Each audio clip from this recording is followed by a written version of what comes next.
സ്നേഹത്തിന്റെ നിറകുടമായ മാതൃസ്നേഹം, നിസ്വാർത്ഥതയുടെ മറുവാക്ക്, കാലിടറാത്ത കരുതലും തണലേകുന്ന സാന്ത്വനവും. എന്നാൽ ഇന്നത്തെ ജീവിതപാതയിൽ ആ സ്നേഹജ്വാലയ്ക്ക് എത്രത്തോളം ശോഭയുണ്ട്. മാതൃസ്നേഹത്തിന്റെ ഹൃദയസ്പർശിയായ ഒരു ചിത്രമാണ് ഈ സ്കിറ്റിലൂടെ നമ്മൾ കാണുവാൻ പോകുന്നത്. Trinity Mar Thoma church Edmonton young family fellowship അവതരിപ്പിക്കുന്ന മാതൃസ്നേഹം.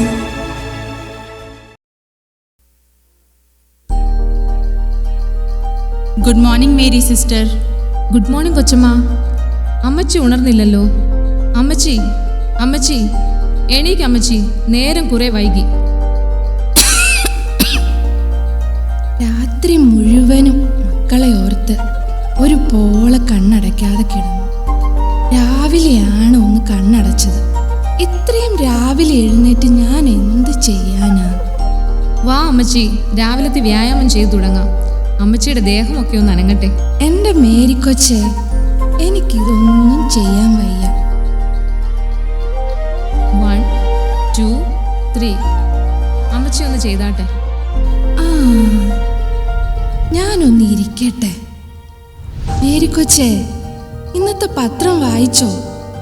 പുറംനാട്ടിലെ വല്ല വാർത്തയും ഉണ്ടോ? അല്ലേലും അമ്മച്ചിക്ക് നാട്ടിലെ വിവരം ഒന്നും അറിയണ്ട. UK-യിൽ ശക്തമായ ചുഴലിക്കാറ്റ്, കനത്ത നാശനഷ്ടം. നിർത്ത്. നീ ആ ഫോൺ എടുത്ത് ഒന്ന് കുത്തിക്കേ. എൻ്റെ മോൻ അവിടെയാ. ഇന്ന് അമ്മച്ചി ഫോൺ. ഹലോ. എന്തു പറയാനാ, ഒരു മകൻ അങ്ങ് അമേരിക്കയിൽ, മറ്റൊരു മകൻ UK-യിൽ. അമ്മച്ചിക്ക് താമസിക്കാൻ യോഗം ഈ വൃദ്ധസദനത്തിൽ. അവർക്ക് എന്തെങ്കിലും ആണെന്ന് അറിഞ്ഞാൽ അമ്മച്ചിക്ക് ആദിയാ. എന്നാൽ അമ്മച്ചി 2 ആഴ്ചയ്ക്ക് മുമ്പ് ആശുപത്രിയിൽ കിടന്നിട്ട് ഈ മക്കൾ ആരും അമ്മച്ചിയെ ഒന്ന് വിളിക്കുകയോ സുഖവിവരം അന്വേഷിക്കുകയോ ചെയ്തില്ല. ഇനി നമ്മുടെയൊക്കെ അവസ്ഥ എന്താകുമോ എന്തോ. അവർക്ക് പ്രയാസമൊന്നുമില്ല. ദൈവം ആ ദേശത്തെ കാത്തു. ഡോക്ടർ ആരെയോ കൂട്ടിക്കൊണ്ട് വരുന്നുണ്ടല്ലോ. പുതിയ അഡ്മിഷൻ ആണെന്ന് തോന്നുന്നു. കൊച്ചമ്മ, ഇത് റോസി ആൻറ്റി, പുതിയ അഡ്മിഷൻ ആണ്. എവിടാ നാട്? കുമ്പനാട്ടുന്നാ. അഡ്രസ് പറഞ്ഞോളൂ. ഈ വീട്ടിലേക്ക് സ്വാഗതം. ദൈവം അനുഗ്രഹിക്കട്ടെ. റോസി ആൻറ്റി വാ. മേരി സിസ്റ്റർ, ഈ ബാഗൊക്കെ അങ്ങോട്ട് വെക്ക്. റോസി ആൻറ്റി പുതിയതായി നമ്മുടെ കൂട്ടത്തിലേക്ക് വന്നതാണ്. നിങ്ങളെല്ലാവരും ഒന്ന് പരിചയപ്പെട്ട് കൊച്ചു വർത്താനമൊക്കെ പറഞ്ഞിരിക്കെ. എനിക്ക് ഓഫീസിൽ കുറച്ച് തിരക്കുണ്ട്, ഞാൻ പിന്നെ വരാം. റോസി എവിടൂന്നാ? ഞാനങ്ങ് കുമ്പനാട്ടുന്നാ. ഞങ്ങൾ കാർത്തവന്മാരായിട്ട് മാർത്തോമക്കാരാ. ഞങ്ങളുടെ കുടുംബത്തിൽ എത്ര അച്ഛന്മാരുണ്ടെന്നറിയാമോ? കേട്ടിട്ടില്ലേ കുരിശെങ്കിൽ തറവാട്ടിനെ കുറിച്ച്? വലിയ കുടുംബക്കാരാ, കേട്ടിട്ടില്ലേ? ഓ, കേട്ടിട്ടില്ല. കേട്ടിട്ടില്ലേ? എന്നാ പിന്നെ പറഞ്ഞിട്ട് കാര്യമില്ല. മമ്മി, ഇതെവിടെയാ? ഞങ്ങളോട് പറയാതെ എവിടെയാ പോയത്? എനിക്ക് ഇഷ്ടമുള്ളിടത്ത് ഞാൻ പോകും. നീ നിന്റെ ഭാര്യ പറയുന്നതും കേട്ട് അവിടെ നിന്നോ. ഒരു കാര്യം നീ മനസ്സിലാക്കണം. നീ നിന്റെ ഭാര്യയോട് പറ, ആ വീടും 50 ഏക്കർ റബ്ബർ തോട്ടവും എൻ്റെ പേരില്ല. ഞാനത് ഏതെങ്കിലും അനാഥാലയത്തിന് എഴുതി കൊടുക്കും. നിന്റെ ഭാര്യയോട് പറ അവളുടെ അഹങ്കാരം ഇച്ചിരി കുറയ്ക്കാൻ. എന്നിട്ട് ഞാൻ തീരുമാനിക്കാം അങ്ങോട്ട് വരണോ വേണ്ടയോ എന്ന്. എന്നാ റോസി പ്രശ്നം? അവക്ക് അഹങ്കാരമാണ്, വലിയ ജോലിക്കാരിയാണെന്നാ വിചാരം. ആർക്ക്? എൻ്റെ മരുമോൾക്ക്. എനിക്കും ഉണ്ടായിരുന്നു അവളുടെ ഈ പ്രായത്തില് ജോലി. എന്ത് ജോലി? വീട്ടുജോലി, എൻ്റെ വീട്ടിലെ ജോലി. അതെന്താ, ജോലിയല്ലേ?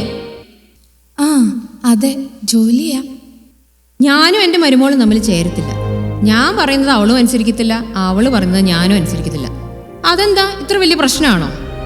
ഓ, ഒരു പ്രശ്നവും ഇല്ല. റോസിയുടെ ഭർത്താവോ? അതിയാ മരിച്ചുപോയി. കേട്ടിട്ടില്ലേ SI ചാണ്ടി തോമസ്? ഓ, കേട്ടിട്ടില്ല. ഓ, ഈ അമ്മച്ചി എവിടെ നിന്ന് വരുന്നതാ?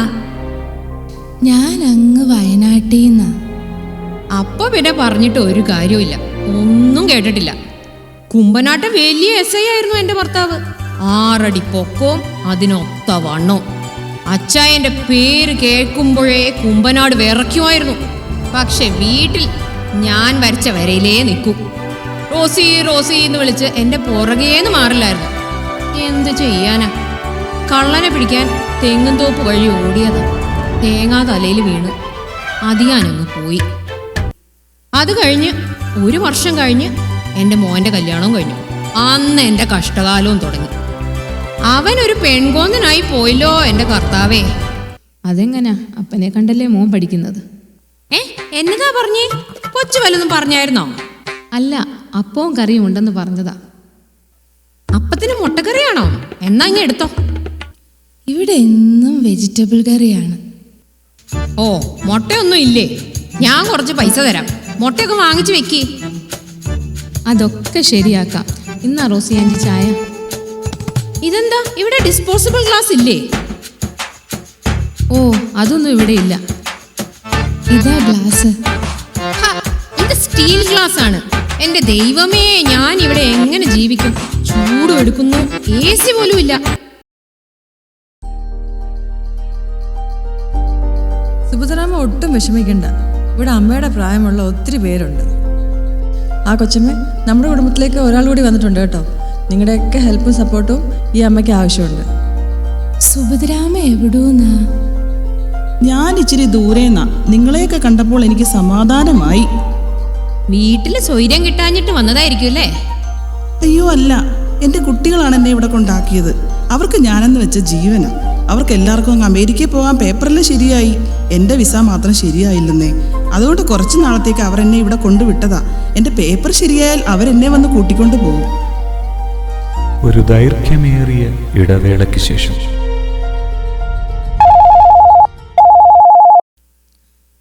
ഹലോ, ആരാ? സുഭദ്രാമ്മയ്ക്കാണോ? ഞാനിപ്പോൾ കൊടുക്കാമേ. ഹലോ അമ്മേ, അമ്മയ്ക്ക് അവിടെ സുഖമാണോ? ഓ, എനിക്ക് അങ്ങോട്ട് വരാൻ സമയമൊന്നും കിട്ടുന്നില്ല. മോനെ, ഇവിടെ ഞാൻ സുഖമായിരിക്കുന്നു. അവിടെ മോളും എൻ്റെ കൊച്ചുമക്കളും ഒക്കെ സുഖമായിരിക്കുന്നോ? അവരെ കാണാൻ കൊതിയായി മോനെ. മോനെ, അമ്മയുടെ വിസയുടെ കാര്യം എന്തായി മോനെ? ഹലോ ഹലോ മോനെ, മോനെ ഹലോ. ഓ, അവിടെ കട്ടായെന്ന് തോന്നുന്നു. എന്നെ കഴിഞ്ഞ ആഴ്ച വിളിച്ചേക്കുന്നു അങ്ങോട്ട് ചെല്ലാൻ, എന്നെ കൊണ്ടുപോകാൻ വരാമെന്ന്. കൊച്ചുമക്കളെ ഒന്ന് കാണണമെന്ന് ആഗ്രഹമുണ്ട്. ആ അഹങ്കാരിയുടെ കാര്യം ഓർക്കുമ്പോൾ എനിക്ക് അങ്ങോട്ട് പോകാനേ തോന്നണില്ല. നിങ്ങൾക്കറിയണോ എൻ്റെ കാര്യം? എൻ്റെ ഭർത്താവും മക്കൾ കുഞ്ഞായിരിക്കുമ്പോഴേ ഞങ്ങളെ വിട്ടിട്ട് പോയി. വീട്ടുജോലി ചെയ്താണ് ഞാൻ മക്കളെ വളർത്തിയത്. ഈശ്വര കൃപയാൽ അവർ നല്ലോണം പഠിച്ച് ജോലിയായി അമേരിക്കയിലെത്തി. ഇനി എന്നാണോ അവരെ ഒന്ന് കാണാൻ കഴിയുക?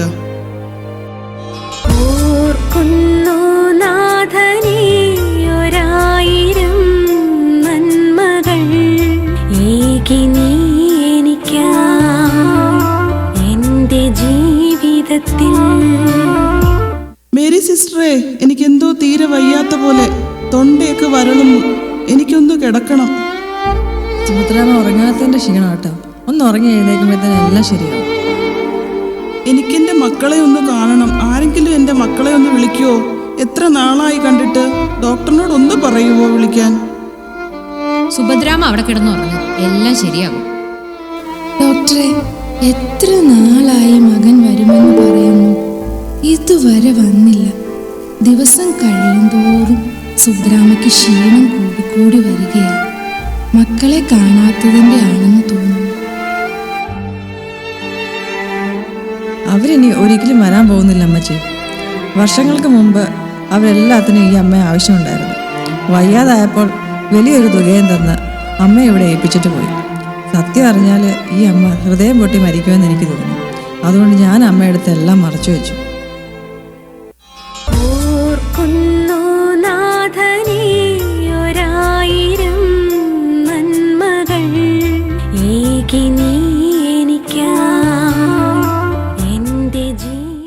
എൻ്റെ മക്കൾ എന്നെ എത്രമാത്രം കരുതിയെന്ന് ഞാൻ മനസ്സിലാക്കിയില്ലല്ലോ. മോനെ, മമ്മിയാ. മമ്മി മമ്മി എന്തിനാ കരയുന്നത്? ഞാനും അവളും കൂടി മമ്മിയെ കൂട്ടിക്കൊണ്ടുവരാൻ അങ്ങോട്ട് വരാം. വേണ്ട മോനെ, ഞാൻ അങ്ങോട്ട് വന്നോളാം. റോസി ഒന്നും പറയണ്ട, എല്ലാം ഞാൻ കേട്ടു. തെറ്റ് പറ്റാത്തവരായ ആരുമില്ല. അത് തിരുത്തുമ്പോഴല്ലേ ദൈവമുമ്പിൽ നാം എല്ലാവരും നല്ലവരാകുന്നു.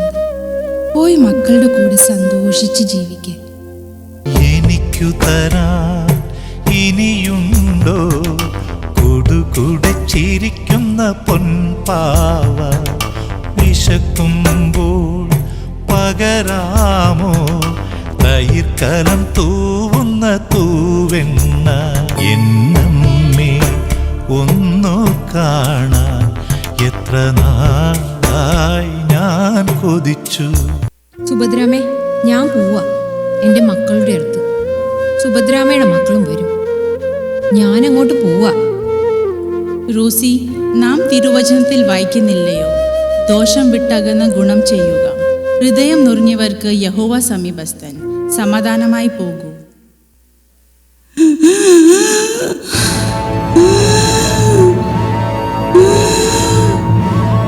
അയ്യോ, എന്നാ പറ്റി?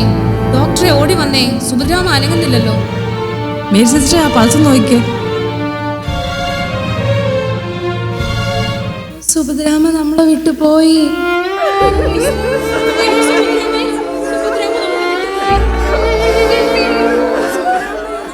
ഒടുവിലെ യാത്രയ്ക്കായിന്ന് പ്രിയജനമേ ഞാൻ പോകുന്നു. മെഴുതിരിയേന്തും മാലാഖ മരണരഥത്തിൽ വന്നെത്തി. പരിമിതമാമീ ലോകത്തിൽ കടമകളെല്ലാം തീരുന്നേ. പരമപിതാവിൻ ചാരത്ത് പുതിയൊരിടം ഞാൻ തേടുന്നേ. സ്നേഹം തന്നോരൻ പ്രിയരെ ദേഹം വെടിയും നേരത്ത് മിശിഹാ തന്നുടെ നാമത്തിൽ നന്ദി പറഞ്ഞു മടങ്ങട്ടെ. നന്ദി പറഞ്ഞു മടങ്ങട്ടെ. നന്ദി പറഞ്ഞു മടങ്ങട്ടെ.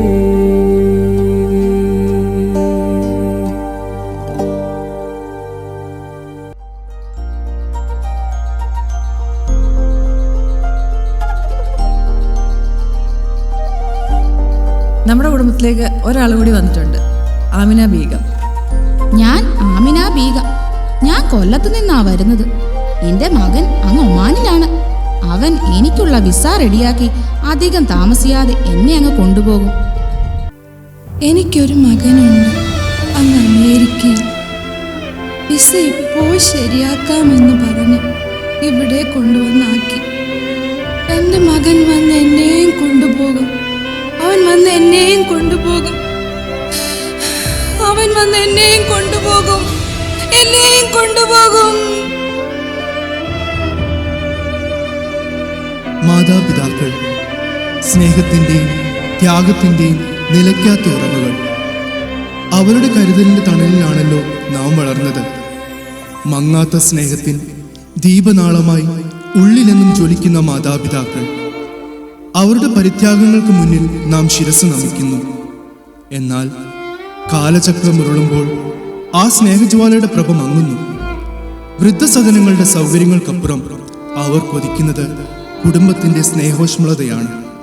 ഈ സ്കിറ്റിലൂടെ നമുക്ക് ആ ബന്ധത്തിൻ്റെ മൂല്യം ഒരിക്കൽ കൂടി ഓർമ്മിക്കാം.